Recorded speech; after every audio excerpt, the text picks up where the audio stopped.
గ్రంథము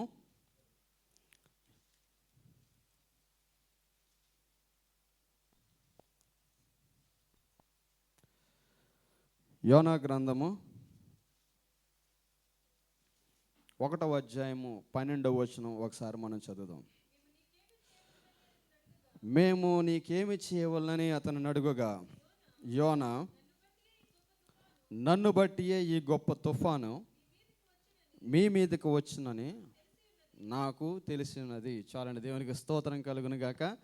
ఈ యొక్క ఉదయకాల సమయంలో యోనా గ్రంథంలో నుంచి కొన్ని విషయాలు మనం మాట్లాడుకుందాం. బైబిల్ గ్రంథంలో యోనా గ్రంథాన్ని మనం పరిశీలన చేసినట్లయితే చిన్నపిల్లల సండే స్కూల్ దగ్గర నుంచి ఈ స్టోరీ చాలామందికి తెలిసే ఉంటుంది. ఎందుకంటే ఇది చిన్నపిల్లలకి బాగా చెప్పుకునే స్టోరీలాగా ఉంటుంది. ఎందుకంటే అందులో ఉన్నటువంటి ఒక ఫిష్ యోనాను మెంగడం, యోనాను మరలా బయటకు తీసుకుని వెళ్ళడం, ఇదంతా కూడా చిన్నపిల్లలకు ఒక స్టోరీ చెప్పడానికి చాలా బాగుంటుంది.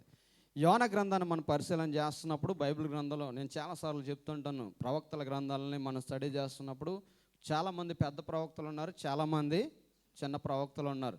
పెద్ద ప్రవక్తలు అంటే నేను అనేక మార్లు మీకు గుర్తు చేస్తుంటాను, ఎక్కువ ఎవరైతే ప్రవచించారో వారిని పెద్ద ప్రవక్తలు అన్నారు, తక్కువ ఎవరైతే ప్రవచించారో వారిని చిన్న ప్రవక్తలు అన్నారు.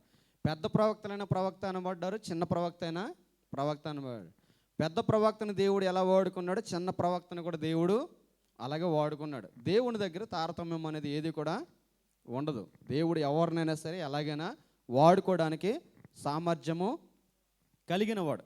దేవుని యొక్క వాక్యాన్ని మనం పరిశీలన చేస్తున్నప్పుడు ఈ యొక్క ఉదయకాల సమయంలో నా యొక్క వాక్యపు అంశం ఏంటంటే, చాలాసార్లు మన యొక్క లైఫ్లో యోనా యొక్క జీవితంలో నుంచి మనం నేర్చుకోవాల్సింది ఏంటంటే, చాలాసార్లు మన యొక్క లైఫ్లో మన వ్యక్తిగత జీవితంలో చాలాసార్లు మనకు తెలియకుండానే మనం తీసుకున్నటువంటి డిసిషన్స్ బట్టి కానీ, మనం నడుస్తున్నటువంటి నడవడికను బట్టి కానీ మన కష్టాలు మనమే కోరి తెచ్చుకుంటాం.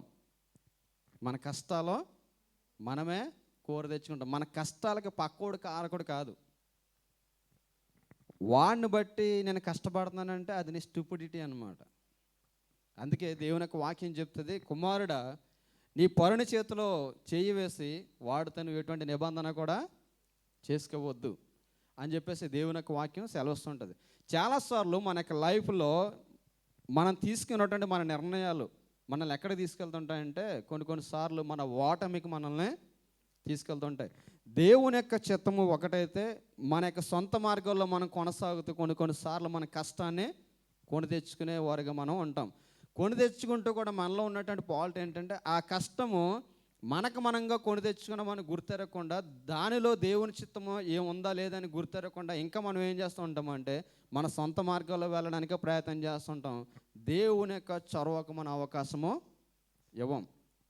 దేవుని యొక్క వాక్యాన్ని పరిశీలన చేసినట్లయితే యోనా రాసినటువంటి గ్రంథాన్ని మనం పరిశీలన చేస్తే, యోనా గ్రంథము ఇంచుమించు క్రీస్తు యొక్క పూర్వము 750 నుంచి 800 సంవత్సరాల క్రితం రాయబడ్డది. ఆల్మోస్ట్ యెషయా కాలంలో ఉన్నటువంటి ప్రవక్త యోనా. యెషయా ప్రవక్త కాలంలో ఉన్నటువంటి యోనా మనం చూసినట్లయితే చాలామంది ఏమనుకుంటారంటే, యోనా గ్రంథాన్ని స్టడీ చేస్తున్నప్పుడు అనుకుంటారు యోనా ఇక్కడ మాత్రమే కనిపిస్తాడు అనుకుంటారు. యోనా గ్రంథాన్ని చదువుతున్నప్పుడు చాలామంది యోనా గ్రంథం చదువుతున్నప్పుడు యోనా సడన్గా వచ్చాడు, ఇన్ని సడన్ అనుకుంటారు అంతా కూడా. చాలామంది ప్రవక్తలు మనం చూస్తే కొన్నిసార్లు వారికి ఇంట్రడక్షన్ ఉండదు, వారు ఎక్కడి నుంచి వచ్చారో తెలియదు, వారు ఏం చేస్తున్నారో తెలియదు. మనకందరూ కూడా తెలిసినటువంటి ప్రవక్త ఏలియాను మనం పరిశీలన చేసినప్పుడు ఏలియా ఎక్కడ పుట్టాడు, ఎక్కడ పెరిగాడు ఏముండదు. సడన్గా రాజులు రాసిన మొదటి గ్రంథం 17వ అధ్యాయంలో సడన్గా ఎంటర్ అవుతాడు. అతని యొక్క బ్యాక్గ్రౌండ్ ఏంటన్నది మనకి తెలీదు. అలాగే యోనా గ్రంథాన్ని మనం స్టడీ చేస్తున్నప్పుడు చాలామంది ఏమనుకుంటారంటే యోనా ఎక్కడి నుంచి వచ్చాడు ఏంటని మనకు తెలియదు. కానీ యోనా గురించి కొంత ఇంట్రడక్షన్ అనేది అక్కడ ఉండడాన్ని మనం చూస్తాం. మనం చూసినట్లయితే చూడండి, యెహోవా వాక్కు అమిత్తయి కుమారుడైన యోనాకు ప్రత్యక్షమై ఇలాగూ సెలవిచ్చాను. రాజులు రాసిన 2వ గ్రంథము 14వ అధ్యాయము 25వ వచనం మనం చదువుదాం. రాజులు రాసిన 2వ గ్రంథము 14వ అధ్యాయము 25వ వచనం. రాజులు రాసిన 2వ గ్రంథము 14వ అధ్యాయము 25వ వచనం. అమిత్తయికి పుట్టిన తన సేవకుడైన యోనా అను ప్రవక్త ద్వారా ఇశ్రాయేలీల దేవుడకు యెహోవా సెలవిచ్చిన మాట చెప్పున ఇతడు హమాతునకు పోవు మార్గం మొదలుకొని మైదానపు సముద్రం వరకు ఇశ్రాయేలు వారి సరిహద్దులను మరలా స్వాధీనపరుచుకొనెను. ఇక్కడ మనం చూసినట్లయితే ఈ యొక్క స్క్రిప్చర్ ఎవరి గురించి మాట్లాడుతుందంటే, ఎవరి గురించి మాట్లాడుతుంది? యోనా గురించి మాట్లాడుతుంది. యోనా ఎవరికి పుట్టాడని చెప్తుంది? అమిత్తయి కుమారుడు. ఇప్పుడు యోనా గ్రంథానికి మనం వచ్చినట్లయితే, ఒకటో అధ్యాయము 1వ వచనం మరలా మనం చదివితే అక్కడ మనకు కనిపిస్తుంది, యెహోవా వాక్కు అమిత్తయి కుమారుడైన యోనాకు ప్రత్యక్షమై ఇలాగూ సెలవిచ్చాను. ఇక్కడ మనం చూస్తే యోనా ఇశ్రాయేలు రాజుల కాలంలో ప్రవక్తగా ఉన్నటువంటి ఒక ప్రవక్త. యోనా ప్రవక్తగా ఉన్నటువంటి ఆ దినాల్లో ప్రపంచాన్ని గడగడలాడించే సామ్రాజ్యము ఎవరంటే అశ్షూరీయులు. ప్రపంచాన్ని ఏలుతున్నటువంటి సామ్రాజ్యము అశ్షూరీయులు. అంటే ఈ అశ్షూరీయులను చూసి ప్రతి వారు కూడా భయపడేవారు అన్నమాట. ఈ యొక్క అశ్షూరీయుల కాలంలో ఈ యొక్క ప్రపంచ దేశాలన్నిటి మీద కూడా ఈ యొక్క అశ్షూరీయులు దండెత్తి వారిని ఏం చేశారంటే అతి క్రూరముగా వారిని హింసిస్తుండేవారు. అటువంటి టైంలో ప్రజలు దేవుని యందు భయభక్తులు లేకుండా, దేవుని యందు విశ్వాసం లేకుండా తొలగబోతున్నప్పుడు, ఒకటి ప్రజలను దేవుని యందు భయభక్తులు నడిపించడానికి దేవుడు తన ప్రవక్తలను వాడుకున్నాడు. రెండోదిగా ఈ యొక్క అశ్షూరీయులు ప్రపంచాన్ని ఏలుతూ వారు ప్రపంచం మీద ఏదైనా మేము సాధించగలమని ఒక ధైర్యంతో ఉన్నప్పుడు దేవుడు యోనాను పిలిపించి ఏమన్నాడంటే, వారికి కూడా నువ్వు సువార్త తెలియచేయమని ఒక బాధ్యతను అనుగ్రహింపజేశాడు. చూడండి, మనం చూసినట్లయితే రాజుల రెండవ గ్రంథము 18వ అధ్యాయము, రాజుల 2వ గ్రంథము 18వ అధ్యాయము 17వ వచనం మనం చదివినట్లయితే, అంతటా అశ్షూరు రాజు తర్తానును రబ్షాకేనును లాకీషు పట్టణము నుండి యెరూషలేమునందున్న రాజైన హిజ్కియా మీదకి బహు గొప్ప సమూహంతో పంపెను. వారు యెరూషలేము మీదకు వచ్చి చాకిరేవు మార్గమందున్న మెరక కొలను కాలువ వద్ద ప్రవేశించి నిలిచి రాజుని పిలువనంపగా గృహ నిర్వాహకుడినైన ఎల్యకీమును శాస్త్రియకు శబ్నాయును రాజ్యపు దస్తావేదుల మీదనున్న ఆశాపు కుమారుడైన యోవాహును వారి వద్దకు పోయిరి. అప్పుడు రబ్షాకే వార్త ఇట్లనెను, ఈ మాట హిజ్కియాతో తెలియచెప్పుము. మహారాజైన అశ్షూరు రాజు సెలవిచ్చినదేమనగా ఇలాగ చెప్పవలను, నీవు నమ్ముకొని ఆశ్రయాస్పదము ఏ పాటి ప్రయోజనకారి? యుద్ధ విషయంలో నీ యోచనయు నీ బలమును వట్టి మాటలే. ఎవరిని నమ్ముకొని నా మీద తిరుగుబాటు చేయుచున్నావు? ఈ ఐగుప్తుని నువ్వు నమ్ముకొనిచున్నావు కదా, ఒకడు దాని మీద ఆనుకొని ఎడల అది వాని చేతికి గుచ్చుకొని దూసిపోవును. ఐగుప్తు రాజైన ఫరో అతను నమ్ముకుని వారందరికీ అట్టువాడు. ఇదంతా ఇంకా మన క్రిందకు చదువుకుంటూ వెళ్తే వాళ్ళ ఎంత ధైర్యవంతులో, వారి రాజ్యం ఎదుట ప్రతి రాజ్యం కూడా ఎలా ఉంటుందో అక్కడ తెలియచేస్తూ వెళ్తూ ఉంటాడు. అంటే ఐగుప్తు రాజు ఎటువంటి వాడు? వాడు నలిగిన రెల్లి వంటి వాడు. నలిగిన రెల్లి అంటే ఒక ఎండిపోయిన ఒక కర్ర మొక్క లాంటి వాడు అంటున్నాడు అనమాట. అంటే అశ్షూరు రాజ్యం ఎటువంటిదంటే అటువంటి ఒక కర్ర మొక్కను ఇరిస్తే వాళ్ళు ఎంతటి ధైర్యవంతులు అంటే ఆ రోజుల ప్రపంచాన్ని ఎలా శాసించగలిగారంటే, ఇప్పుడు వాళ్ళ దేశం మీదకి వచ్చి, ఇశ్రాయేల్ దేశం మీదకి వచ్చి, యోధా రాజ్యం మీదకి వచ్చి యోధా రాజుకి డైరెక్ట్ వార్నింగ్ ఇస్తున్నారు అనమాట. యోధా రాజు దగ్గరికి వచ్చి యోధా రాజుకి డైరెక్ట్ వార్నింగ్ ఇస్తున్నారు. మన ఊరి మీదకి పక్కూరు వాడు వచ్చి ఏదైనా వార్నింగ్ ఇచ్చాడు, రే మీ ఇంట్లో మీ ఊర్లో ఎవడన్నా మగోళ్ళు ఉన్నారా, మగోళ్ళు అన్నవాడు లేడా అన్నారు అనుకోండి, ముందు ఎవరో కోపం వస్తుంది. పని పాట లేని బ్యాచ్ కోపం వస్తుంది. దేవునికి స్తోత్రం కలుగును గాక. ఒకసారి ఎవడో పక్క ఊర్లో ఏదో అన్నారండి. మా ఊరు కుర్రోళ్ళు వెళ్ళి వాళ్ళు ఏం చేస్తారంటే, మా ఊరు కుర్రోళ్ళ ధైర్యం ఏంటంటే ఎవరు వెళ్ళినా మా ఊరి మీద నేను చెల్లాలి రాజమండ్రి. సో ఈ ఊరు కుర్రోళ్ళు ఏం చేశారు, వెళ్ళి ఒక 2-3 బాధేసి వచ్చేసారట. అందులో ఒక స్ట్రాంగ్ పర్సన్ ఉన్నాడు పొలిటికల్గా. వాడు ఏం చేశాడు, మొత్తం బెటాలియన్ని 101కు ఫోన్ చేస్తే హైదరాబాద్ నుంచి మొత్తం వాళ్ళు సర్క్యులేట్ చేసి ఒక బెటాలియన్ని ఆ ఊరు పంపించారు. ఆ ఊరు పంపించిన తర్వాత ఎంత ధైర్యంతో అయితే కొట్టేసి వచ్చారో, మొత్తం ఒక 4-5 పోలీసు వాళ్ళు వచ్చినప్పటికీ కొట్టినోడు ఒక్కడో కూడా లేడు. అందరూ పారిపోయారు. అంటే దాని అర్థం ఏంటంటే ఎవడైనా మన ఊరి మీదకి వచ్చి ఈ ఊర్లో మొగాడు అన్నవాడు ఎవడైనా ఉన్నాడా, మా చేతుల నుంచి ఎవడన్నా తప్పించుకోగలంటే ఎవరికైనా సరే కోపం వస్తుంది. అక్కడ మనం చూస్తే అక్కడ వాళ్ళందరూ కూడా యోధా లాంగ్వేజ్ వచ్చు, యోధా లాంగ్వేజ్లో వచ్చి వార్నింగ్ ఇస్తున్నారు.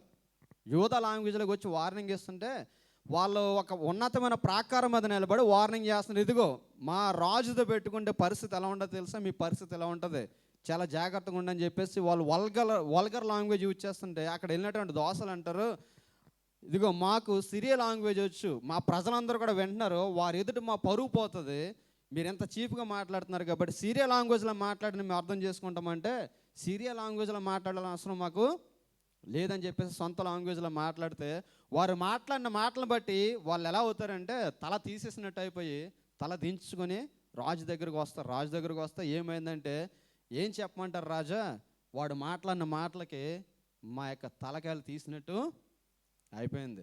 వాళ్ళు ఎంత గర్వంతో మాట్లాడారంటే వారు మాట్లాడిన మాటలను బట్టి ఇక జీవితం మీద మాకు విరక్తి పుట్టింది.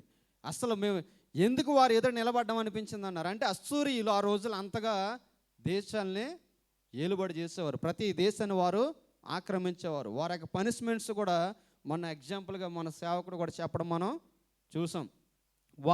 వారి మీద ఎవరు తిరుగుబాటు చేసినా ఒక చేపకు సంఖ్యలు వేసినట్టు దవడకు గ్యాలం తగిలించి గుర్రాల కట్టి ఈడ్చుకుని వెళ్ళిపోయేవారట. అంటే భయంకరమైన క్రూర శిక్షలు వారు విధించేవారు. అంటే భయంకరమైన సామ్రాజ్యంకి వెళ్ళినటువంటి సామ్రాజ్యం ఈ అస్సూరు సామ్రాజ్యం. ఆ టైంలో ఒక ప్రక్కేమో అస్సూరు సామ్రాజ్యము ప్రతి దేశం మీద ఏలుబడి చేసే ప్రతి వారిని కూడా చెర తీసుకుని వెళ్ళిపోతుంటే, ఒక ప్రక్కేమో వీళ్ళంతా కూడా ఇశ్రాయేల్ ప్రజలందరూ కూడా దేవుని మీద భయభక్తులు నిలపడం మానివేశారు. ఆ టైంలో దేవుడు యోనాను పిలిచి ఏమన్నాడంటే, దేవుని యొక్క సువార్తను ప్రకటించేయమని యోనాను పిలిచాడు. మనకందరూ కూడా తెలిసి స్టోరీ అంతా. యోనాను పిలిచి ఏమన్నాడంటే, చూడండి, నీనివే పట్టణస్థుల దోషము నా దృష్టికి ఘోరమాయను గనుక నీవు లేచి ఆ నీనే అను మహాపట్నమునకు పోయి దానికి దుర్గతి కలుగునని ప్రకటించుము. నీనివే అనగా అస్సూరు సామ్రాజ్యానికి క్యాపిటల్. నీనివే అస్సూరు సామ్రాజ్యానికి రాజధాని. దేవుడు వీళ్ళక అతిశయం ఏంటంటే, మేము ప్రపంచానంతా కూడా జయించాం, ప్రపంచానంతా కూడా మేము ఏలుబడి చేయగలమని చెప్పి వారు ఒక ఏమనుకున్నారంటే అతిశయపడడం మొదలుపెట్టారనమాట. ఎవడైనా మాతో పెట్టుకుంటే వారి పరిస్థితి ఇలా ఉంటుంది, ఎవరైనా మా జోలికి వస్తే మా పరిస్థితి మేము ఏదైనా చేయగలం అనే ఒక సంస్కృతిలో వారు ఉన్నారనమాట. అటువంటి టైంలో దేవుడు యోనాను పిలిచి ఏమన్నాడంటే, ఇదిగో వారంతా కూడా ఒక భ్రమలో ఉన్నారు, వారి మీదకి నేను నాశనం తీసుకుని రాబోతున్నానని చెప్పు, వెళ్ళి ప్రకటన చేయని చెప్పేసి యోనాకు ప్రకటన చేశాడు. ఈ నీనివే గురించి మనం చదవాలంటే యోనా గ్రంథంలో మనకు కనిపించదు. బైబిల్ గ్రంథంలో చాలాసార్లు మనం స్టడీ చేస్తున్నప్పుడు దేవుడు కొన్ని వార్నింగ్స్ ఇచ్చినప్పుడు ఆ వార్నింగ్ మనకు అక్కడే దొరకదు. ఈ నీనివే గురించి మనకు చదవాలంటే, నీనివే యొక్క దుష్టత్వం గురించి మనకు తెలియాలంటే నీనివే గురించి నహూము ఎక్కువ ప్రకటన చేశాడు. నీనివే గురించి నహూము ఎక్కువగా ప్రవచనాత్మకంగా ప్రవచించాడు. నీనివే యొక్క పరిస్థితి ఎలా ఉందన్నది. నీనివే గురించి మన 2-3 వచనాలు మనం చూసినట్లయితే చూడండి. నహూము రాసిన గ్రంథము, నహూము గ్రంథము 1వ అధ్యాయము 11వ వచనం మనం చదివినట్లయితే, నీనివే యెహోవా మీద దురాలోచన చేసి వ్యర్థమైన వాటిని బోధించి వాడొకడు నీళ్ళ నుండి బయలుదేరి ఉన్నాడు. నీనివే వారట ఏం చేస్తారట, దురాలోచనలు చేసేవారట. నీనివే పట్టణస్థులు ఏం చేస్తారట, దురాలోచనలు చేసేవారట. 2వ అధ్యాయం 12వ వచనం మనం చూస్తే, తన పిల్లలకు కావలసినంత చీల్చివేయచ్చు, ఆడు సింహములకును కావలసినంత గొంతుకు నొక్కుపట్టుచు, తన గుహలను ఎరతోనూ తన నివాసులను వేటాడి పట్టిన ఎరతోనూ నింపిన సింహం ఏమైనా అంటే, వీళ్ళు ఎలా వేటాడువారట, ఎలా వేటాడువారు, వీళ్ళు కానీ వేటకు దిగితే ఒక సింహం వేట అన్నట్టు వేటాడువారట. అంత క్రూరంగా సింహం ఎదుట ఎవడన్నా నిలవగలడా? మీరు దాన్ని పంచి చూసారా? సింహం డిస్కవరీ ఛానల్లో, నేషనల్ జియోగ్రఫీలో చూపెడుతుంటారు. జస్ట్ అది ఒకసారి ఆ యొక్క హంటింగ్ అంటే వేటకు వెళ్ళినప్పుడు ఏదైనా ఒక జంతువు దాని చేతుల నుంచి వెళ్ళిపోతున్నప్పుడు జస్ట్ దాన్ని ఎలా పట్టుకుని ఇలా అంటుంది అంతే. దానికి అంత పవర్ ఉంటుంది. ఒక్కసారి పెట్టి కొడుతున్నట మన హెడ్ మన తల మీద ఉండదట, దాని పంచ్ ఫోర్ అలా ఉంటుందట, సింహం యొక్క పంచ్ ఫోర్. ఆ రోజుల్లో అస్సూరీయులు ఒక దేశం మీద కానీ ఏదైనా ఒక ప్రజ మీద కానీ దాడి చేయాలంటే ఎలా చేసేవారట? ఒక సింహం వేటాడినట్టు వేటాడుతూ ఉండేవారు. చూడండి, మనం ఇంకా చూసినట్లయితే 3వ అధ్యాయము 1వ వచనం మనం చూస్తే, నరహత్య చేసిన పట్టణమా నీకు శ్రమ, అది ఎడతెగక ఎరపట్టుకొనుచు మోసము బలాత్కారముతో ఏం చేసేవారట వీళ్ళు? నరహత్యలు. ఈ పట్టణం ఎలా ఉంది? నరహత్య చేసే పట్టణంగా ఉంది. అంతేకాకుండా ఈ పట్టణంలో ఏముంది? ఈ ప్రజలు ఏం చేస్తున్నారంటే మోసము బలాత్కారము. ఇంకా మనం అదే అధ్యాయం మనం చూసినట్లయితే 3వ అధ్యాయము 10వ వచనం కూడా మనం చూస్తే, అయినను 16వ వచనం చదువుదామండి. నీ వర్తకులు లెక్కకు ఆకాశ నక్షత్రముల కంటే ఎక్కువగానున్నను, గొంగల పురుగులు వచ్చి అంతయు నాకి వేసి ఎగిరిపోను. ఇక్కడ అంతా కూడా ఎవరున్నారట? వర్తకం చేసే ప్రజలంతా కూడా ఎక్కడున్నారట? నీనివేలో ఉన్నారు. ఎందుకు అంటే వారు ఏ దేశం మీదకి వెళ్ళినా కానీ ఆ దేశంలో సంపద అంతా కూడా తీసుకొచ్చేవారు. ఏ దేశం మీదకి దండెత్తి వెళ్ళినా కానీ ఆ దేశం మీద ఉన్న సంపద అంతా కూడా ఏం చేసేవారు? తీసుకొచ్చేసేవారు. అందుకే అక్కడ ఉన్న వారంతా కూడా బిజినెస్ పర్సన్సే.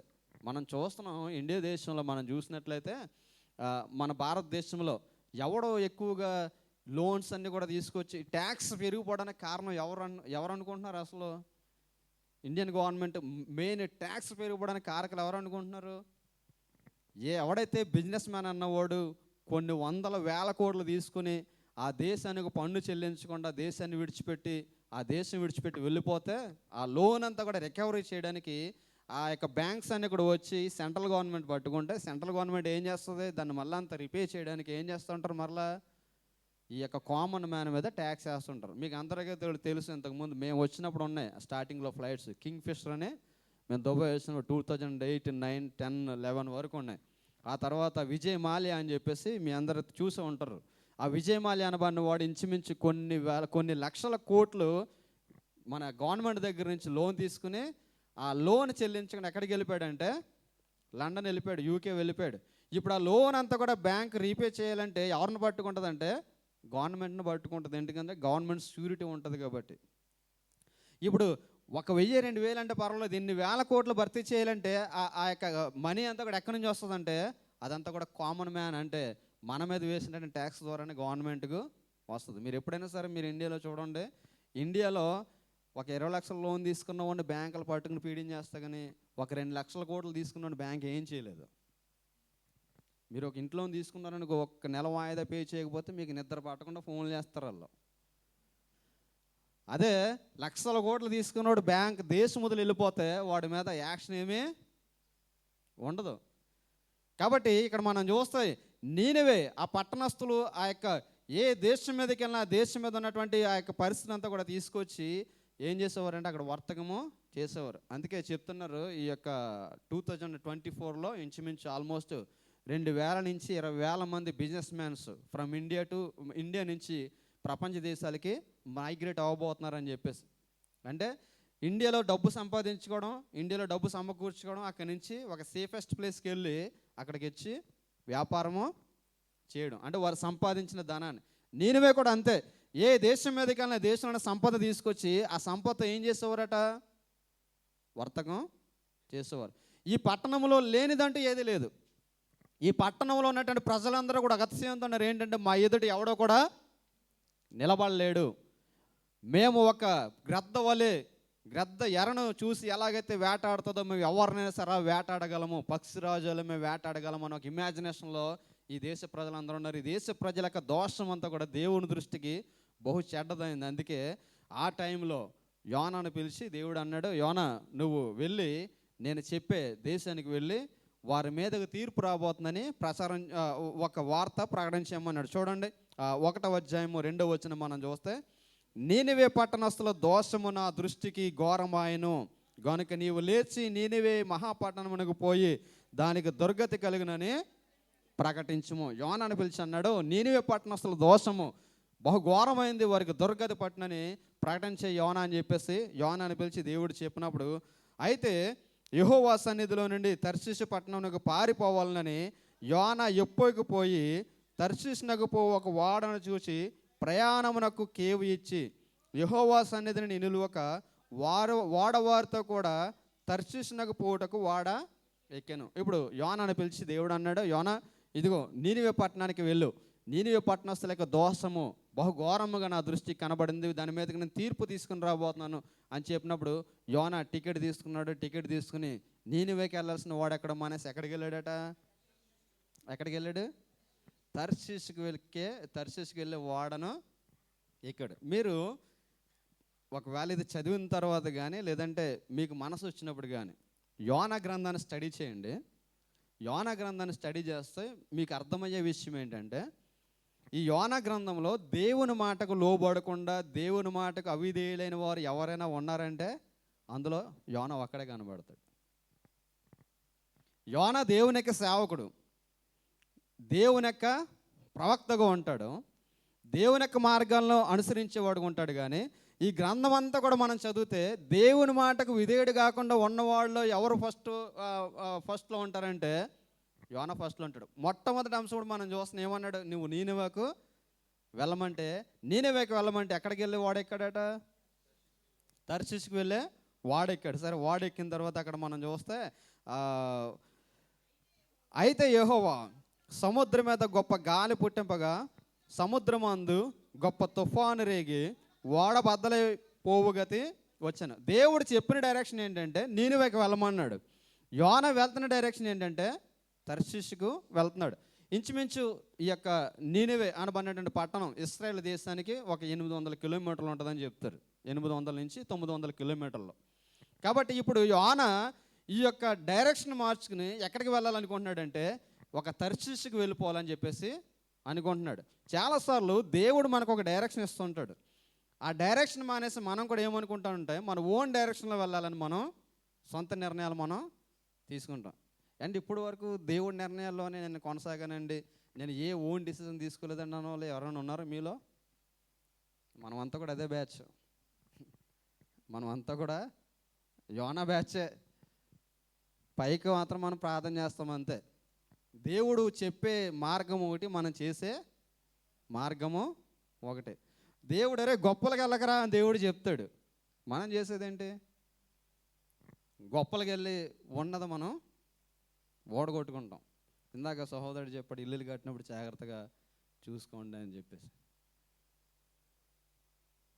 మనం చేసే ప్రతి పనిలో కూడా అది దేవుని సంతోషపెట్టే రీతిగా ఉంటుందో లేదన్నది మనము చూసుకోవాలి. ఇక్కడ యోనా దేవుడు ఒక మాట చెప్పాడు, యోనా నువ్వు లేచి నీనివేకి వెళ్ళి నీనివే వారికి నేను చెప్పిన మాటలు ప్రకటన చేయమంటే యోనా బయలుదేరి ఎక్కడికి వెళ్తున్నాడట? తర్షీషుకి వెళ్తున్నాడు. తర్షీషుకి వెళ్తుంటే అక్కడ మనం చూస్తే యెహోవా సముద్రం మీద పెద్ద గాలి పుట్టింపగా ఈ యొక్క వాడ ప్రయాణం చేస్తుంది చూడండి. అందుకే చెప్తున్నాను, చాలాసార్లు మన లైఫ్ని మనమే డిజార్డర్ చేసుకుంటాం. మన జీవితాల కష్టాలు మనమే కొని తెచ్చుకుంటాం. కష్టాలు మనమే కొని తెచ్చుకుని మనం ఎవరిని సాగ్గా చూపిస్తాం? వీడి వల్లే జరిగింది అంటాను. అంతా కూడా వీడి వల్లే జరిగింది. ఇక్కడ యోనా ప్రయాణం చేస్తుంటే దేవుడట సముద్రం మీద పెద్ద తుఫాను పుట్టించాడు, పెద్ద గాలి పుట్టించాడు. చాలాసార్లు దేవుడు ఏదైనా సరే చేయడానికి సామర్థ్యము కలిగిన వాడు. సాఫీగా వెళ్ళిపోతాడంటే ప్రయాణం. అందులోనూ యోనా ఎక్కడ పడుకున్నాడట? వెళ్ళి వాడ అమర భాగమున ఎక్కడో లాస్ట్ ఎవరికి కనబడిన ప్రాంతంలో యోనా పడుకుందామని చెప్పేసి యోనా నిద్రపోతున్నాడు. సాఫీగా వెళ్ళిపోద్ది ప్రయాణం అనుకున్నాడు. కానీ చక్కగా వెళ్తుంది ప్రయాణం, వాడ చక్కగా ప్రయాణం చేస్తుంది, వాతావరణం అంతా కూడా బాగానే ఉంది. సడన్గా అక్కడ మనం చూస్తే ఏం రేగిందట? పెద్ద తుఫాన్ రేగిందట. చూడండి, యోబు గ్రంథము 37వ అధ్యాయము 9వ వచనం ఒకసారి మనం చూద్దాం. యోబు గ్రంథము 37వ అధ్యాయము 9వ వచనం. 37వ అధ్యాయము 9వ వచనం. మరుగు స్థానములో నుండి తుఫాను వచ్చును, ఉత్తర దిక్కు నుండి చలి వచ్చును, దేవుని ఊపిరి వలన మంచు పుట్టును. కీర్తనల గ్రంథము 107వ అధ్యాయము 25వ వచనం కూడా చదువుదాం. కీర్తనల గ్రంథము 107వ వచనం 25వ వచనం. అతను సెలవియ్యగా తుఫాను పుట్టెను, అది దాని తరంగములను ఎవరు సెలవీగా తుఫాను పుడుతుందట? యెహోవా సెలవీగా ఏం పుడుతుందట? తుఫాను పుడుతుందట.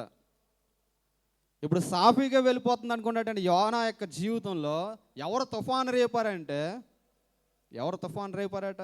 ఎవరు సెలవీగా తుఫాను పుట్టిందట? యెహోవా సముద్రం మీద పెద్ద గాలి పుట్టింపగా సముద్రం అందు గొప్ప తుఫాను రేగి ఓడ బద్దలైపోవు గతి వచ్చెను.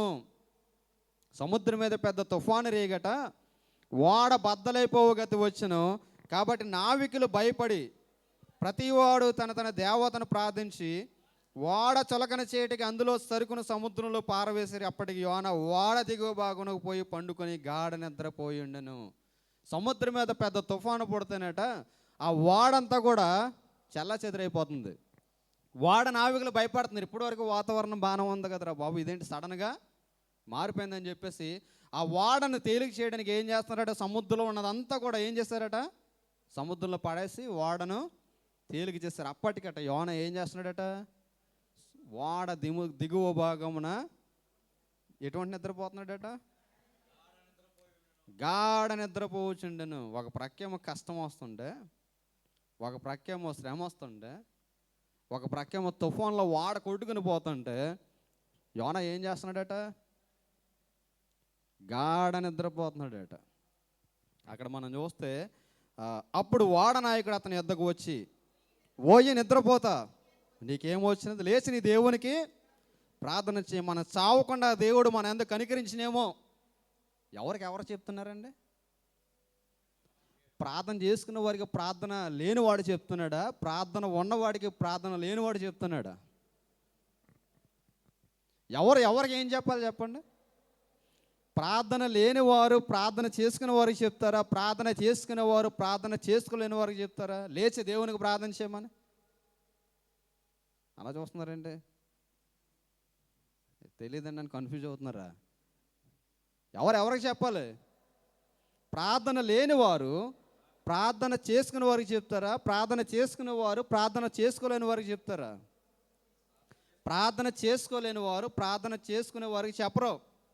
ప్రార్థన చేసుకునే వారు ప్రార్థన లేని వారిని హెచ్చరించాలి. లేచి ప్రార్థన.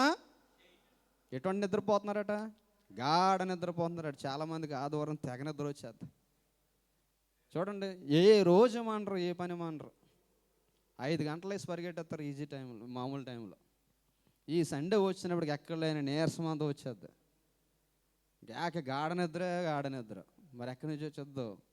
అంటే దేవుడు అంటే భయం లేని వారికి ఏమొస్తుందట? గాఢ నిద్ర, సోమరతనము, స్లగాడ్నెస్ అంటారు అనమాట. భ్రష్టత్వం అంటారు దాన్ని. వన్ టైప్ ఆఫ్ యాంగిల్ అనమాట. భక్తి జీవితంలో ఈ నిద్ర అనేది భ్రష్టత్వానికి నాంది. ఈ యొక్క నిద్ర వల్ల అనేక నష్టాలు ఉంటాయి. Bible doesn't accept more sleep అనమాట. నేను చాలాసార్లు చెప్తుంటాను. ఈ స్లీపింగ్ ఉన్న వాళ్ళు దరిద్రులను ఏమైనా ఒక వాక్యం చెప్తుంది. మీరు చూడండి, ఎక్కువ స్లీప్ ఉన్నవారు వారి లైఫ్ స్టైల్ ఎలా ఉంటుందంటే దరిద్రంతో ముందుకు కొనసాగుతుంది. అందుకే అంటాడు, నిద్రమత్తు చింపుగుడ్డలు ధరించటకు కారణమవును. నిద్రమత్తు చింపిగుడ్డలు ధరించడానికి కారణమవుతుందట. యోనాను చూసి ఒక అన్యుడు అంటున్నాడు. ఏమంటున్నాడు? పోయి నిద్రపోతా, నీకేమొచ్చింది? లేచి దేవునికి. అసలు ఎక్కడికి వెళ్ళమన్నాడు? ఎక్కడికి వెళ్తున్నాడు?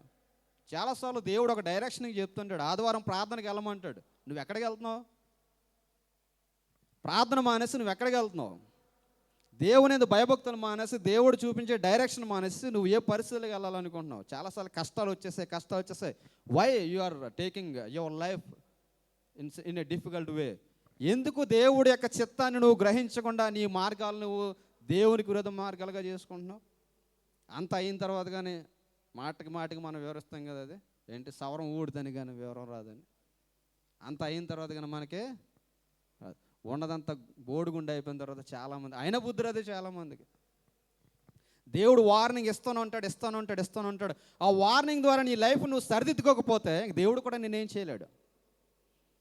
చాలాసార్లు స్ట్రగుల్స్ అన్నవి దేవుడు నీకు అనుగ్రహింపజేస్తాడు. ఎందుకంటే నీ లైఫ్ని దేవుడు లైన్లో పెట్టాలని.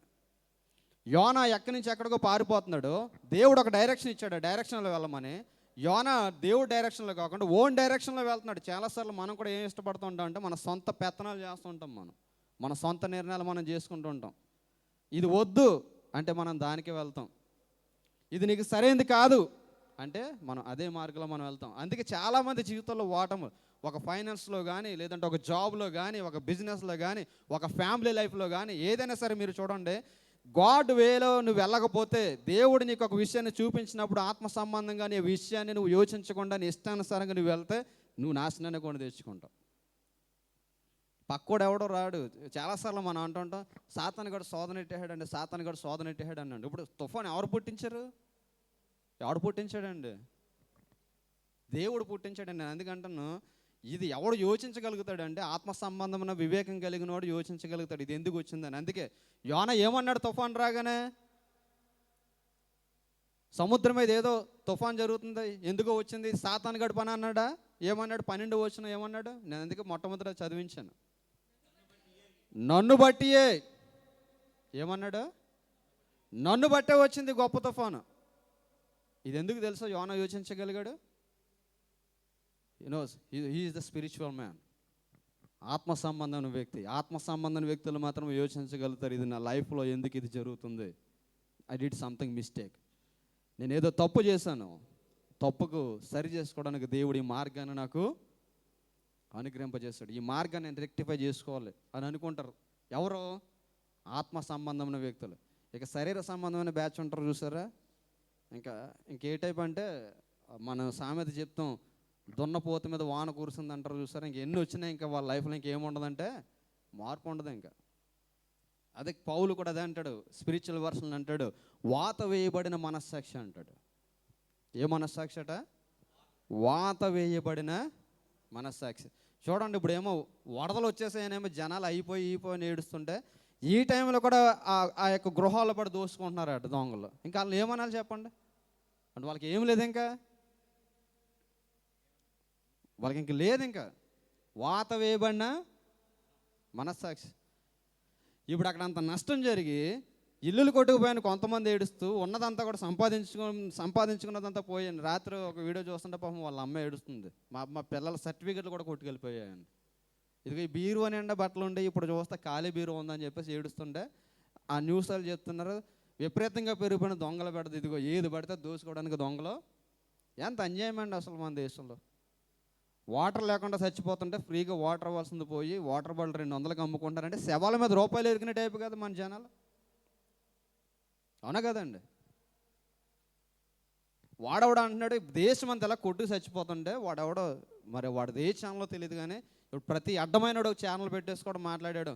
ఎక్కడో నాట ఏదో స్వీట్ స్టాల్ ఉన్నట్ట వేరే క్యాస్ట్ అడు పెట్టాడు, అటు పెట్టాల్సిన అవసరం ఏముందన్నాడు. వాడు స్టూపిడ్ నాడు తీసుకొచ్చి ఏం చేయాలని నిజంగా అటువంటి బ్లాస్టర్డ్ అందరినీ కాల్చిపెట్టారు అసలు చెప్పాలంటే. ఎంతమంది కొట్టుకెళ్ళిపోతుంటే ఆ ముస్లిమ్స్ ఎంతమంది వారు మానవ సేవతో సేవ చేయట్లేదు అసలు. మన ఇండియా దేశం వెనక్కి వెళ్ళిపోవడానికి కారణం ఏంటి? అన్నాలెడ్జెడ్ పర్సన్స్ అందరూ కూడా ఉండను బట్టి. అంటే నేను ఎందుకు చెప్తున్నానంటే కొన్నిసార్లు కొన్ని స్ట్రగుల్స్ వస్తున్నప్పుడు దాన్ని మనం రెక్టిఫై చేసుకోకపోతే దాని కారకుడు నువ్వే. దేవుడు యోనకు ఒక డైరెక్షన్ ఇచ్చాడు, ఆ డైరెక్షను యోన వెళ్ళడం అనేసి ఓన్ డైరెక్షన్లో వెళ్తున్నాడు. దేవుడు నాకు చెప్తుంటాడు, రే నువ్వు ఈ డైరెక్షన్లో వెళ్ళకదా, నీకు రాంగ్ అని చెప్పినప్పుడు మనం కూడా చాలాసార్లు ఏమనుకుంటూ ఉంటాం అంటే మనకు తెలుసులే అని చెప్పేసి మనము వెళ్తుంటాం. ఆ వెళ్తున్నప్పుడు కొన్ని శ్రమలు నీకు వస్తుంటాయి, కొన్ని శోధనలు నీకు వస్తుంటాయి. ఆ శోధనలు నువ్వు ఏం చేయాలంటే దాని నుంచి మనం తప్పించుకోవడానికి మనము ప్రయత్నం చేయాలి. ఇక్కడ మనం చూసినట్లయితే చూడండి, గొప్ప తుఫాను రేగితే అక్కడ అందరూ కూడా లేచి ప్రార్థన చేస్తున్నారు. లేచి ప్రార్థన చేయాల్సినటువంటి యోన ఏం చేస్తున్నాడట? వాడ అమర భాగమును ఏం చేస్తున్నాడు? గాఢ నిద్రపోతున్నాడు. గాఢ నిద్రపోతుంటే ఒక వాడ నావికుడు వచ్చి అంటున్నాడు, ప్రతి వాడు తన దేవతను ప్రార్థించి వాడలో మమ్మల్ని రక్షించమని ప్రార్థన చేస్తుంటే నీకు అసలు బుద్ధి ఉందా ఓయి? అసలు ఎంత మాట అండి ఇది, అసలు సిగ్గుతో చచ్చిపోవాలన్నమాట. ఒక ప్రార్థనా పరుణ్ణి, ఒక అన్య దేవతను పూజించేవాడు వచ్చి ఓయి నిద్రపోతా ఏమంటున్నాడు? నీకేమొచ్చింది? మన లాంగ్వేజ్లో చెప్పుకోవాలంటే మన లాంగ్వేజ్లో ఒరే దున్నపోతలా నిద్రపోతున్నావా? అసలు నువ్వు మనిషి వినారా? ఇది మన లాంగ్వేజ్. అసలు ఎంత ఇలా నిద్రపోతున్నాం లేపి వాడంతా మునిగిపోయి చచ్చిపోతుంటే, ఒరే నీకు అసలు బుద్ధి ఉందిరా అంటే అసలు ఎంత కోపం వస్తుందండి. వాళ్ళేయడం కాదు, మనమే సముద్రంలో దూకి చచ్చిపోవాలంత కోపం వస్తుంది మనకి. ఇంక నీకు అలా కోపం రాలేదనుకో, ఇంక నేను ఏం చేయలేను. ఇంక అంటే నువ్వు సంథింగ్ ప్రాబ్లం అని అర్థం. వాడనావికుడు వచ్చి పోయి నిద్రపోతా, నీకేమొచ్చింది?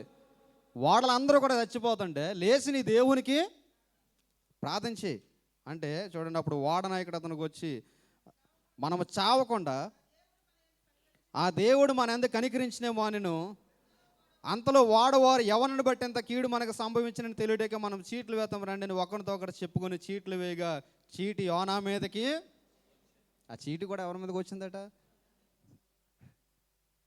అంటే నువ్వు చేసేది తప్పు.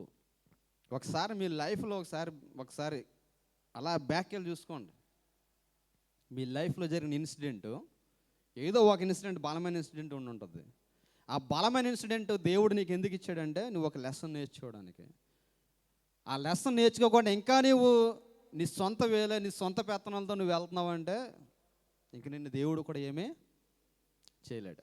నీ జీవితంలో ఏదో ఒక శ్రమ నీకు వచ్చింది, నీ జీవితంలో ఏదో ఒక ప్రతికూలత నీకు ఏర్పడింది, నీ జీవితంలో అనుకోలేనిటువంటి నీకు ఫ్యామిలీలో కావచ్చు. నేను అదే చెప్తున్నాను, ఫ్యామిలీ కానీ వ్యక్తిగత లైఫ్ కానీ ఎవడం అతీతమేం కాదు. దేవుని ముందు ఎవడైనా ఒకటే. కొన్ని సార్లు దేవుడు నీకు నాకు నేర్పించడానికి కొన్ని సిచ్యువేషన్స్ పెడుతూ ఉంటాడు. నువ్వు ఎవరితో ఉండాలో ఎవరితో ఉండకూడదో తెలియచేయడానికి కొన్ని సార్లు దేవుడు నీకు కొన్ని ఇష్యూస్ పెడుతుంటాడు. దాని నుంచి నువ్వు సంథింగ్ నేర్చుకోవాలి. ఇప్పుడు సంఘానికి వచ్చే వారందరినీ నువ్వు నమ్మేయకూడదు. ఇలా అంటున్నాను ఏమనుకోకండి, మీరు కాదు మనందరం మంచి వాళ్ళమే. కొంతమంది వస్తారు చూస్తారు, వాళ్ళ కోసం చెప్తున్నాను. అందరు మెంటాలిటీ లోకులో ఉండవు. ఇక్కడ కూర్చుని బయటికి వెళ్ళిన తర్వాత నీ మీద 100 మందికి చెడ్డగా చెప్తారు. అందరు మెంటాలిటీస్ లోకులో ఉంటాయా? ఉండవు. అలాగని చెప్పి అందరితో పామేసుకోమని దేవునికి వాక్యం చెప్పట్లేదు. అందుకంటాడు పాము వలె వివేకం కలిగి ఉండండి, పావురం వలె నిష్కల్మషంగా ఉండమంటాడు. ఎలా ఉండాలట? వివేకం కలిగి ఉండాలి. ఎవరి దగ్గర పెడితే ఒక వారం వచ్చిన వెంటనే కూర్చుని నీ పర్సనల్స్ అన్నీ చెప్పామని దేవుడు చెప్పలేదు. నువ్వు చెప్పిన మళ్ళీ తీసుకోవాలి. 100 మందికి చెప్తారు. అప్పుడు అయ్యో నేను ఎలా అనుకున్నానండి, అలా అనుకున్నానండి, ఎంత మంచిది అనుకున్నానండి అని దేవుడు చెప్పమనలేదు. అలాగా కొంచెం వెయిట్ చేయి. కొంచెం ఏదైనా టీ ఇప్పించిన వెంటనే మొత్తం అంతా చెప్పామని దేవుడు చెప్పాడా? మా అంతటి ఓళ్ళు లేడంటారు చాలామంది. ఇంకా దేవుడు అలా చెప్పలే. ప్రతిదీ కూడా వివేచనతో మనం నడుచుకోవాలి. ఇక్కడ యోనాకి దేవుడు అదే చూపిస్తున్నాడు. ప్రతిదీ ఒక లెసన్. యోనాకి దేవుడు ఇచ్చిన డైరెక్షన్ ఒకటైతే యోనా వెళ్తున్న డైరెక్షన్ ఒకటి. అక్కడ మనం చూస్తుంటే యోనా కొరకు ఆ యొక్క సముద్రం మీద తుఫాను పడితే ఆ తుఫాన్లో వాడ కొట్టుకుని పోతుంటే ఆ వాడలో ఉన్న సరుకులన్నీ పాడేశారట. ఇదంతా ఎవడి వల్ల జరిగింది? యోనా ఒక్కడి వల్ల. ఫ్యామిలీలో నీ ఒక్కడి వల్ల ఫ్యామిలీ అంతా గందరగోళం అయిపోద్ది. నువ్వు తీసుకున్న ఒక తప్పుడు డిసిజను, నువ్వు తీసుకున్న ఒక తప్పుడు మార్గం బట్టి నీ ఎంటైర్ ఫ్యామిలీ మొత్తం నష్టపోవాల్సిన పరిస్థితులు ఏర్పడుతుంటాయి కొన్నిసార్లు. చాలామంది అంటుంటారు మా ఊళ్ళో అంతా బాగానే ఉన్నారండి, చిన్నోడు వాళ్ళ ఆస్తి అంతా నాశనం అయిపోయామంటారు. చాలామందిని మనం చూస్తుంటాం, ఇదిగోండి ఆడితో వద్దన్నామండి బిజినెస్ స్టార్ట్ చేయమని, ఆడు బిజినెస్ స్టార్ట్ చేసాడు, ఇదిగో మొత్తం ఉన్నదంతా కూడా ఊడ్చేశారు. చాలామందిని మనం చూడమా? చాలామందిని మనం చూస్తుంటాం సీజన్కి బిజినెస్లు మార్చేస్తుంటారు. ఈ దేవుడు చెప్పాడు ఎలాగా బిజినెస్ అంటే ఎవడు స్టార్ట్ చేయాలి? బిజినెస్ అంటే బిజినెస్ ఎవరు స్టార్ట్ చేస్తారు? What is the meaning of business? అసలు బిజినెస్ అంటే ఒక ప్లానింగ్ ఉండాలి, ఒక ప్రాపర్ వే ఉండాలి, దానికి ఒక సెటప్ ఉండాలి, దాని మీద కమిట్మెంట్తో పనిచేసే విధానం. బిజినెస్ అంటే సాఫ్ట్వేర్ ఇచ్చేది అది. బిజినెస్ అంటే that is like A tree అనమాట. ఒక చెట్టుని ఎలాగైతే మనం పోషించి సంరక్షిస్తే ఫైనల్గా ఫ్రూట్స్ ఇస్తుందో బిజినెస్ ఇస్ లైక్ దట్ అనమాట. వ్యాపారం అనేది సడన్గా ఇచ్చేసేది కాదు. మనం చేసే ప్రతి నిర్ణయం, తీసుకునే ప్రతి నిర్ణయం ఎలా ఉండాలంటే అది దేవుని చిత్తమా కాదని గ్రహించే రీతిగా ఉండాలి. దేవుడు నీకు ఒక డైరెక్షన్ చెప్తుంటాడు. ఆ డైరెక్షన్లో నువ్వు వెళ్ళకపోతే ఇది ఇలా తుఫాన్లో వస్తుంటాయి. ఆ తుఫాన్లో వచ్చినప్పుడు నీకోసం ఎంతమంది ప్రార్థన చేసినా దేవుడు ఎండో. ఎందుకంటే తుఫాన్ ఇచ్చినాడు ఎవడో? అందుకే చాలాసార్లు ఎంతమంది కోసం మనం ఎన్ని ప్రార్థనలు చేసినా దేవుడు ఎండో. చూడండి, కొన్ని ఫ్యామిలీ ప్రాబ్లమ్స్, కొన్ని పర్సనల్ ప్రాబ్లమ్స్ కోసం చాలా సంవత్సరం నుంచి నేను ప్రార్థన చేస్తున్నాను అంటే దేవుడి చిత్తం కాదు అది. దేవుడు ఇచ్చిన డైరెక్షన్ వేరు. దేవుడు నీకు ఒక మార్గాన్ని నిర్దేశించాడు, కానీ నువ్వు ఏ డైరెక్షన్లో వెళ్తున్నావు అంటే వేరే డైరెక్షన్లో వెళ్తున్నావు. చూడండి, అక్కడ మనం చూస్తే ఆ 13వ వచనం ఒకసారి మనం చూద్దాం. వారు వాడను దరికి తెచ్చుటకు తెడ్లను బహుబలముగా వేసిరు, కానీ గాలి తమకు ఎదురై తుఫాను బలము చేత సముద్రము పొంగి ఉండటం వలన వారి ప్రయత్నం వ్యర్థమయ్యాను. ఏమైందంట? ఆ ఓడలో ఉన్నవారు ఇంచుమించు పనిచేసే వాళ్ళు 100-200 మంది ఆ ఓడను దరికి తీసుకురావడానికి తెడ్లను వేస్తుంటానట. వారి ప్రయత్నం అంతా కూడా బహు ప్రయాసపడుతున్నారట. చూడండి, మళ్ళా చదవండి అది. వారు ఓడను దరికి తెచ్చుటకు తెడ్లను బహు బలముగా వేసిరు, కానీ ఏం చేస్తున్నారట? చాలా ట్రై చేస్తున్నానండి. ఎంత ట్రై చేస్తున్నానంటే ఎంత ట్రై చేసినా ఏం దొరకట్లేదండి అంటారు. ఎందుకంటే ఆ ట్రై చేస్తున్న ట్రైలో ఎవరు వెళ్ళలేదు? గాడ్ వెళ్ళలేదు. నేను చాలా ఇలా అంటున్నాను ఏమనుకోకండి. చాలామంది ఎలా అనుకుంటారంటే వాళ్ళ అబ్బాయిని తీసుకొచ్చేసాడు, వీళ్ళ అమ్మాయిని తీసుకొచ్చేసారు, మనం కూడా మన వాళ్ళనే తీసుకొచ్చేసి ఇక్కడ ఏదో పెట్టాలని చెప్పేసి చదువుకున్నామని చాలామంది ఏం చేస్తుంటారు? తీసుకొచ్చేసి ఇక్కడ ఏం చేస్తుంటారు? ఇక్కడ తీసుకొచ్చిన తర్వాత కానీ తెలియదు. ఆ తర్వాత మరలా అనిపిస్తుంది అనవసరంగా తీసుకొచ్చి. అసలు కొంచెం ప్రాపర్ ప్లానింగ్ ఉండాలి. వాడు చదువుతున్నది ఏంటి, దానికి ఇక్కడ ఉందా లేదని మనం ఏం చేసుకోవాలి? అన్నీ ఆలోచించుకోవాలి. ఆలోచించుకోకుండా మన ఇష్టానుసారంగా మన నిర్ణయాలు తీసుకుని దేవుడు ఏం చేస్తాడు? దేవుడేమో ఇండియాలో ఒక మంచి జాబ్ సిద్ధపరచుంటాడు, కానీ నువ్వు డైరెక్షన్ మార్చేసి ఆ డైరెక్షన్లో మనం తీసుకుని వెళ్ళిపోవాలంటే అది అవుతుందా? అది అయ్యే పని కాదు. ఒక స్టడీస్ విషయంలోనే కాదు, మన పర్సనల్ లైఫ్లో మనం చూస్తే దేవుడు ఒక డైరెక్షన్ మనకి నిర్ణయిస్తాడు. డైరెక్షన్ మానవేసి మనం వేరే డైరెక్షన్లో వెళ్తే, దేవుని డైరెక్షన్లో కాకుండా వేరే డైరెక్షన్లో వెళ్తూ నువ్వు ఎంత కష్టపడ్డా నువ్వు ఎక్కడ చేరలేవట? ఎంతమంది కష్టపడుతున్నాడు ఓడను దరికి తీసుకురావడానికి? ఆ ఓడలో ఉన్నవారు అంత కష్టపడుతున్నారు, కానీ ఆ ఓడను మాత్రం దరికి తీసుకురాలేకపోయారు. ఎందుకంటే దేవుడు సృష్టించిన తుఫాన్ అంత బలంగా ఉంది.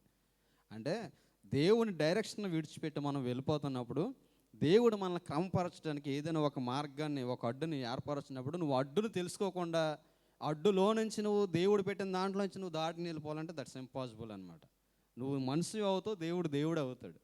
అందుకే యోనా అన్నాడు. చూడండి, అక్కడ మనం చూస్తే చూడండి 8వ వచనం మనం చూస్తే, కాబట్టి వారు అతను చూసి ఎవరిని బట్టి ఈ కీడు మాకు సంభవించను, నీ వ్యాపారం ఏమిటో, నీవు ఎక్కడి నుండి వచ్చితో, నీ దేశం ఏదో, నీ జనమేదో, ఈ సంగతి అంతా మాకు తెలియచేయమని అతడు వారు తిట్లను. నేను హెబ్రీడను, సముద్రమునికిను భూమికి సృష్టికర్త అయ్యాయి, ఆకాశమందు దేవుడినైనా యెహోవా యందు నేను భయభక్తులు గలవాడనై ఉన్నాను.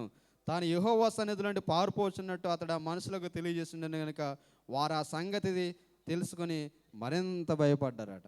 నేను దేవుని యొక్క డైరెక్షన్ విడిచిపెట్టి వేరే డైరెక్షన్ వెళ్తున్నానంటే యోనాకు భయం లేదంట, కానీ అది విన్న వాళ్ళకి భయం పుట్టిందంట. ఏమని? ఇదేంటారు బాబు, ఆకాశానికి భూమికి సృష్టికర్త అని దేవుణ్ణి సృజించే వీడు దేవుని మాట వినకుండా ఎక్కడికి వెళ్ళిపోతున్నాడని చెప్పేసి ఎవరిని చూసి ఎవరికి భయం పుట్టిందట? యోనా స్టేట్మెంట్ చూసి అక్కడ ఉన్న వారికి భయం పుట్టింది, కానీ ఎవరికి భయం లేదు. మనకు భయం ఉందా? నిజం చెప్పండి, గుండెల మీద చేసి చెప్పండి, నాకు దేవుడు అంటే భయం అని. భయం ఉందా? నిజం చెప్పండి. చాలామందికి ఇది ఉండదు. భయం అంటే తప్పు ఎందుకు చేస్తారండి? భయం అంటే తప్పు చేస్తారా?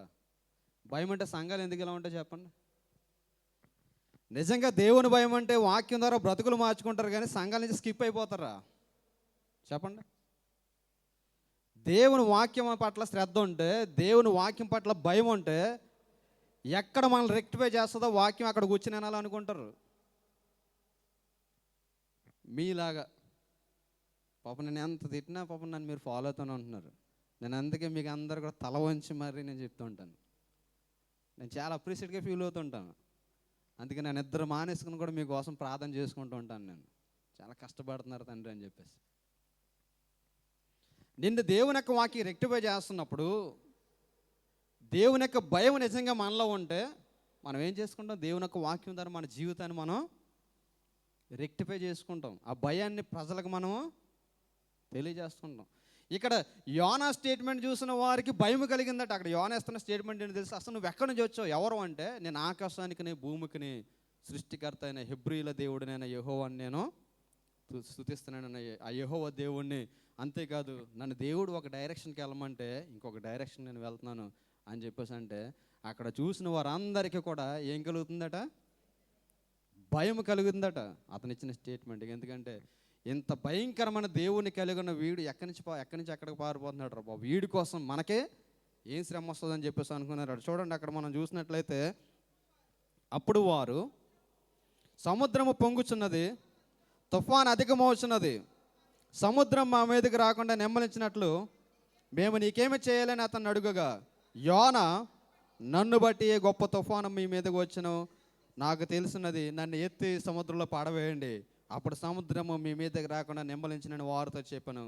వారు అయినప్పటికీ వారు వాడను దరికి తెచ్చుటకు బహుబలముగా వేసిరు, కానీ గాలి తమకు ఎదురై తుఫాను బలము చేత సముద్రం పొంగి ఉండటం వలన వారు ప్రయత్నం వ్యర్థమైన. కాబట్టి వారు, యెహోవా నీ చిత్త ప్రకారముగా నీవే దీన్ని చేసితివి, ఈ మనుషుని బట్టి మమ్మల్ని లయము చేయకుందువుగాక, నిర్దోషిని చంపితరన్న నేరం మా మీద మోపకుందువుగాకని యెహోవాకు మనవి చేసుకుని యోనాని ఎత్తి సముద్రంలో పడవేసిరి.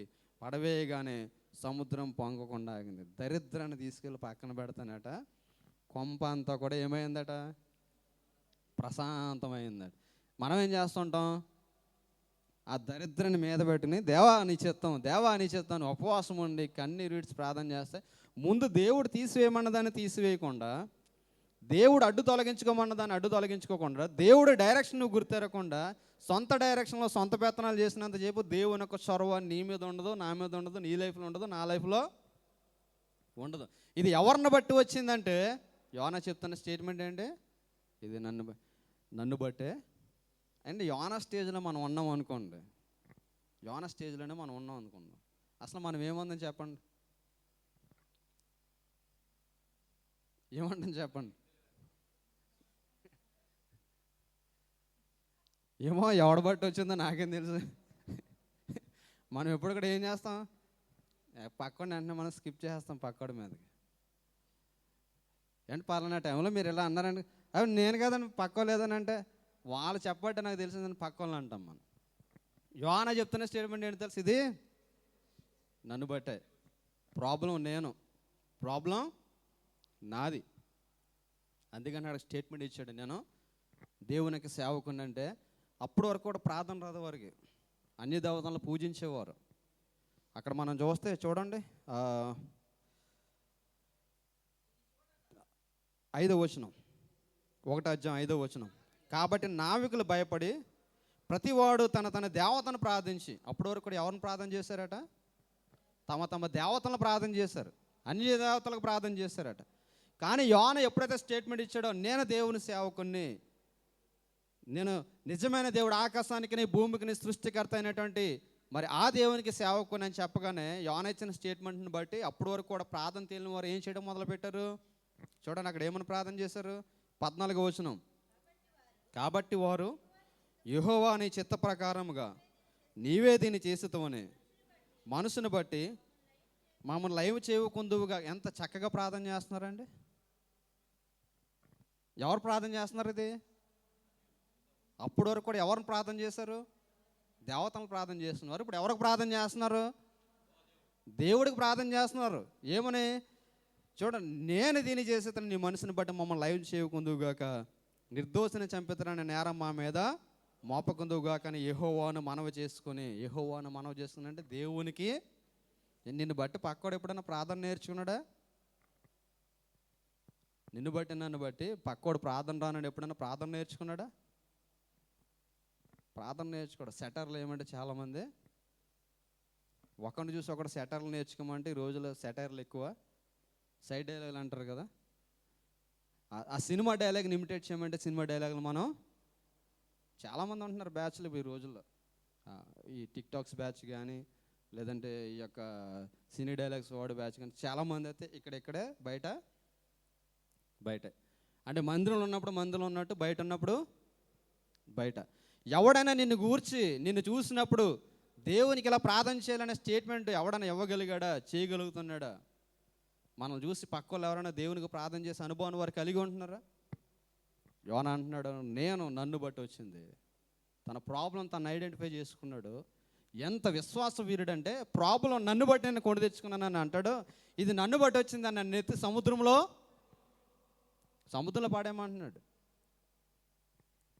అప్పుడు చూడండి, అక్కడ మనం చూస్తే యోనాని ఎత్తి సముద్రంలో పడవేసిరి, పడవేయగానే సముద్రం పొంగకుండా ఆగాను. అది చూడగా మనుషులు యెహోవాకు మిగిలి భయపడ్డారట. దేవునికి స్తోత్రం కలుగునుగాక.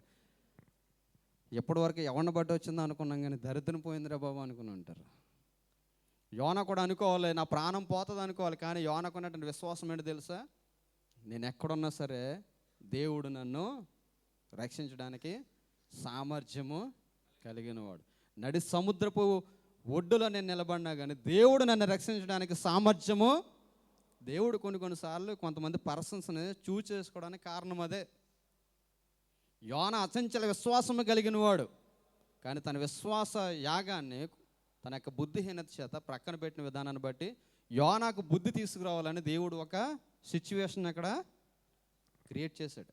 అందుకని నన్ను చాలాసార్లు ప్రాబ్లంను నువ్వు కొని తెచ్చుకుంటావు, ప్రాబ్లంను నాకు నేను కొని తెచ్చుకుంటాను. అప్పుడు మనం ఏం చేయాలి?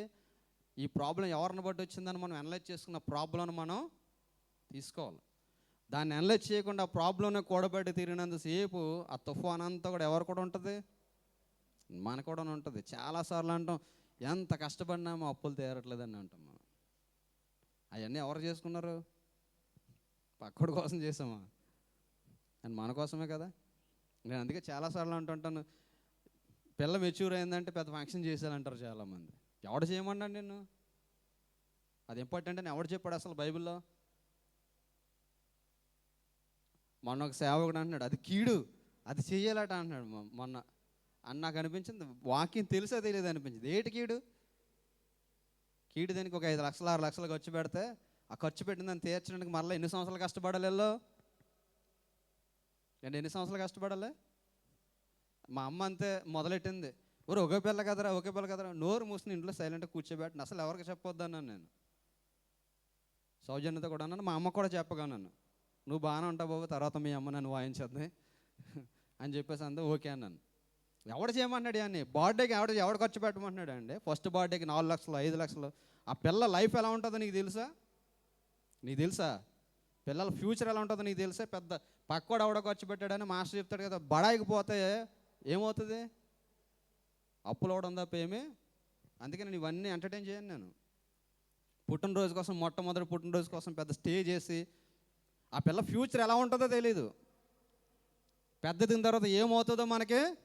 నీకేమన్నా భయం భక్తి ఉంటే ఒక తల్లిగా తండ్రి ఏం చేయాలి? వేళ వాళ్ళ కోసం ఏం చేయాలి? మనం ప్రార్థన చేయి, దేవుని సన్నిధిలో విన్నపించు. ఆ ఖర్చు పెట్టే డబ్బులు వారికి ఎడ్యుకేషన్ కోసం యూజ్ చేయి. పనికిమాలిన వాటి కోసం యూజ్ చేస్తే ఎందుకు పనికిరాదు. ఇక్కడ ఎవడన్నా చేస్తున్నాడండి? ఏమైనా బ్యానర్ కనపడుతుందా మనకి? ఇదిగో అరబ్బోల అమ్మాయి పుష్పవతి అయింది. ఎప్పుడన్నా చూసారా మీరు? కంట్రీ వాళ్ళు ఎక్కడన్నా చూసారా?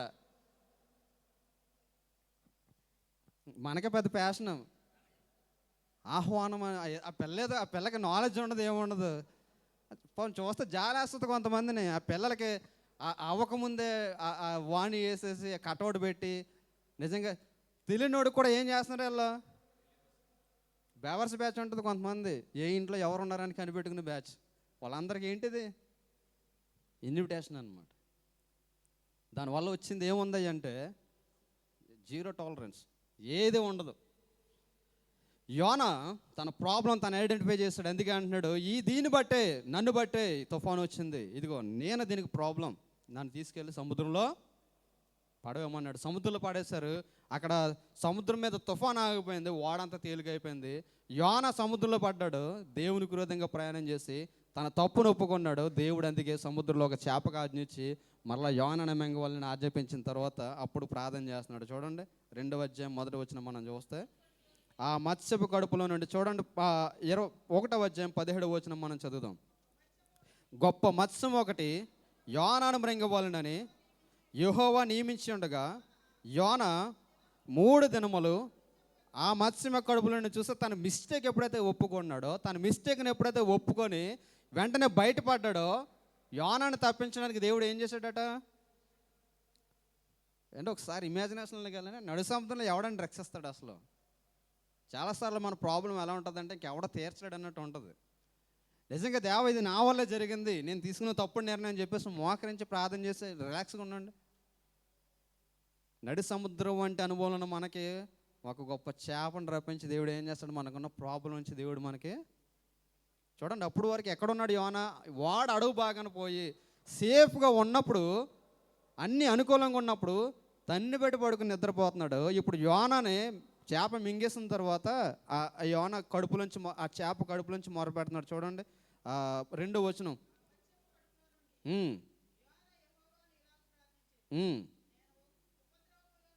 చూడండి, నేను ఉపద్రవంలో నుండి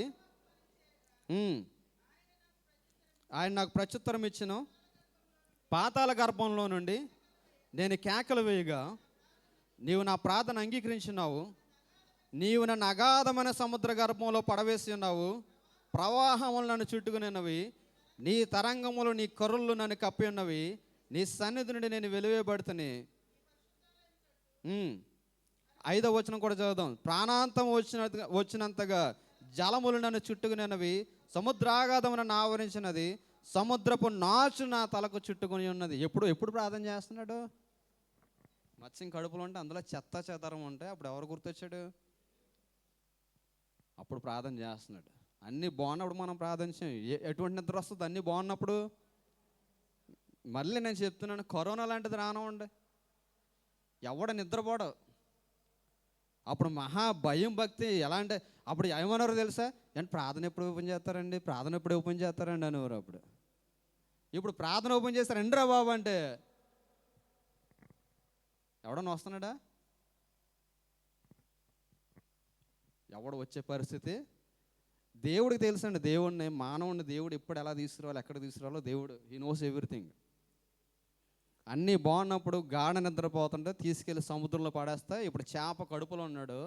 చేప ఏమో అప్పటి వరకు నీరు తాగేసింది, నాచు తినేసిందేమో. ఈ నాచు అంతా ఈ దూరం వెళ్ళిపోతున్నప్పుడు చేప కడుపులో ఉన్న నాచు అంతా కూడా ఎవరికి చుట్టుకుంది? ఇప్పుడు యోనాకు చుట్టుకుంది. అప్పుడు ప్రార్థన చేస్తున్నాడు. ఈ యొక్క చేప ఏమో సముద్రపు అగాధంలోనికి వెళ్ళిపోయింది. యోన అన్నీ గమనిస్తున్నాడు అనమాట.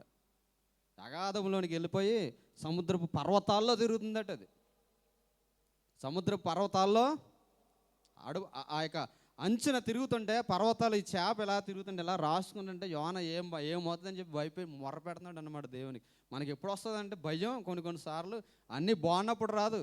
ఉద్యోగం అన్నీ బాగున్నప్పుడు మనకి ప్రార్థన రాదు. మన ఫ్యామిలీ సిచ్యువేషన్స్ అన్నీ సరిగ్గా వెళ్ళిపోతున్నప్పుడు రాదు. నేను మళ్ళీ చెప్తున్నాను చూడండి, నీవు కానీ దేవుని దగ్గర వంగకపోతే, ఎవరు వంగకపోయినా ఎవరిని ఎలా వంచాలో బాగా తెలిసినోడు పైన ఉన్నాడు. ప్రతి వాళ్ళ బెండు తీస్తాడు. జాగ్రత్త.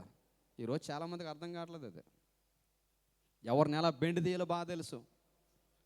వాడు అడుగు భాగానికి వెళ్ళి గాఢ నిద్రపోతున్న యోనాకు మరలా నిద్ర లేకుండా చేశాడు 3 రోజులు. దేవునికి స్తోత్రం కలుగును గాక. ఎన్ని రోజులు మొరపెట్టాడండి? ఎన్ని రోజులు ఉన్నాడు యోనా చేప గర్భంలో?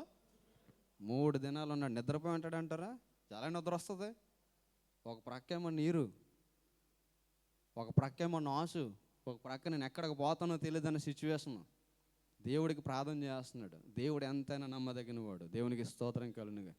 నువ్వు ఏ సిచ్యువేషన్ నుండి ప్రార్థన చేసినా దేవుడు మనల్ని త్రోసివేసే దేవుడు. యోనా ప్రార్థన ఆలకించాడు. అందుకే చేపగా ఆజ్ఞించాడు, తీసుకెళ్ళి మళ్ళీ కక్కేమంటే తీసుకెళ్ళి ఎక్కడికి ఎక్కేసింది? ఒడ్డునికి ఎక్కేసింది అటు. దేవునికి స్తోత్రం కలుగునుగా. ఈ యొక్క ఉదయకాల సమయంలో దేవుని యొక్క వాక్యం అంటున్నట్టు, నీవు నీ జీవితంలో ఏదైనా ఒక శ్రమ వచ్చినప్పుడు ఆ శ్రమని ఆ యొక్క దేవుడు అనుగ్రహింపచేస్తున్నటువంటి ఆ యొక్క డిస్టర్బెన్సెస్ నువ్వు అర్థం చేసుకోకుండా ఒకవేళ నువ్వు ఇంకా ముందుకు కొనసాగాలంటే నువ్వు ఏమి కూడా చేయలేవు. యోనా వల్ల వివేచన కలిగి మన మిస్టేక్స్ని మనం ఒప్పుకొని దేవుని సన్నిధానంలో తిరిగి ప్రార్థన చేసే అనుభవాన్ని మనం కలిగి ఉన్నప్పుడు దేవుడు ఎంతైనా నమ్మదగిన వాడు. నీ ఫైనాన్షియల్ స్ట్రగుల్స్ కావచ్చు, నీ ఫ్యామిలీ స్ట్రగుల్స్ కావచ్చు, నీ పర్సనల్ స్ట్రగుల్స్ కావచ్చు, ఏదైనా దేవునికి నేను అప్పగించుకుని దేవుని చిత్తానికి లోబడినప్పుడు దేవుడు మన జీవితంలో అద్భుతాన్ని చేయగలిగే సామర్థ్యం కలిగిన వాడు. May God bless you all. Amen.